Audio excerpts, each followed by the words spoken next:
Okay, आज आपण कशाचा वापर बघतोय? प्रनाम. प्रनाम म्हणजे काय? सर्वनाम. कशाला म्हणायचं प्रनाम? नावाऐवजी वापरला जाणारा शब्द. जसं की पृथ्वीराज खूप हुशार मुलगा आहे, पृथ्वीराज रोज लवकर उठतो, पृथ्वीराज शाळेत जातो, पृथ्वीराज आईचा ऐकतो. सारखं पृथ्वीराज म्हणण्यापेक्षा मी काय म्हणतोय? तो शाळेत जातो, तो आईचा ऐकतो. तो हे काय झालं? प्रनाम, सर्वनाम. त्याच्यातला आपण एक प्रकार बघूया, दॅट इज पर्सनल प्रनाम. म्हणजेच कसले? पुरुषवाचक सर्वनाम. त्याचे पुन्हा 3 प्रकार आहेत. कोणकोणते? फर्स्ट पर्सन, प्रथम पुरुषी, देन सेकंड पर्सन, द्वितीय पुरुषी, and third person, that is. आता फर्स्ट पर्सन म्हणजे काय बरं? कोणाला म्हणतात first person? When we talk about ourself, स्वतःबद्दल आपण बोलतोय. मग स्वतःबद्दल बोलताना आपण आपलं नाव घेतो का? नाही. बघा, एकमेव गोष्ट आहे, असते आपली, पण वापरतात दुसरेच, जे की आपलं नाव. आपण स्वतः कधीच नाव घेत नाही ना आपलं, दुसरेच आपल्याला नावाने बोलवतात. मग स्वतःबद्दल बोलताना आपण काय म्हणतो? मी आलो, मी गेलो, मी नाही येणार. मग मीलाच काय म्हणतोय आपण? बघा, स्वतःबद्दल बोलताना आपण काय वापरतोय? I. Or when we are talking about our group, कुठला करता येईल? वी. स्वतःबद्दल बोलतोय किंवा स्वतःच्या ग्रुप बद्दल बोलतोय? कोण कोण आलं फर्स्ट पर्सन मध्ये? I and we. Now what is second person? द्वितीय पुरुष म्हणजे काय? When I talk about someone else.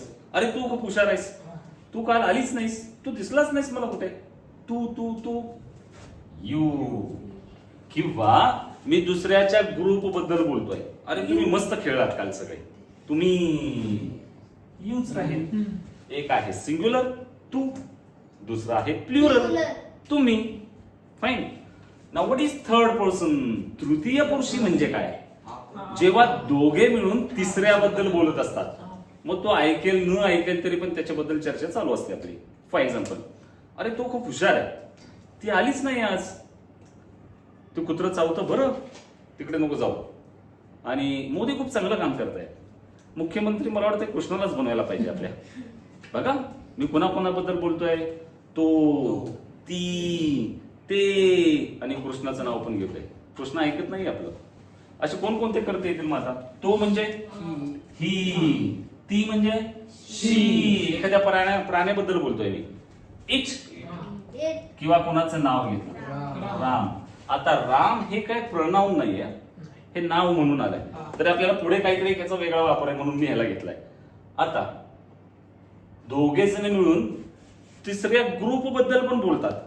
म्हणजे KNB चे विद्यार्थी फार छान खेळतात, है ना. कोल्हापूर अकॅडमीची मुलं खूप हुशार आहेत, सगळ्यांबद्दल बोलतोय मी. कुठला करता येईल?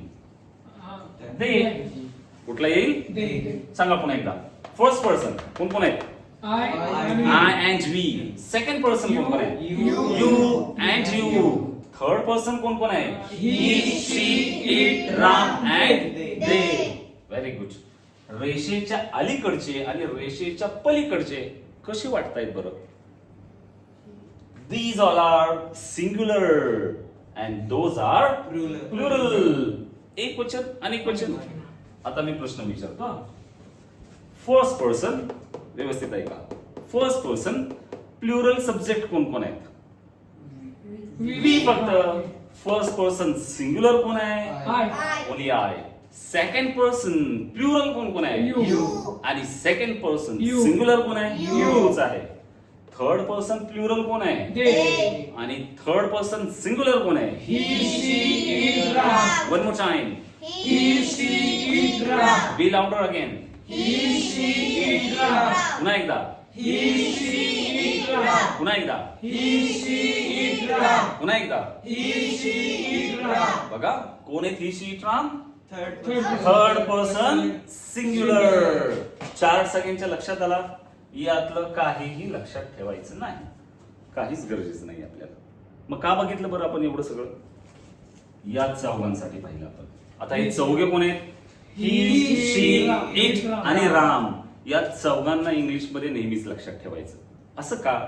का तर इंग्लिश मध्ये there are some different rules with this 4 subjects. कोणाकोणाबरोबर?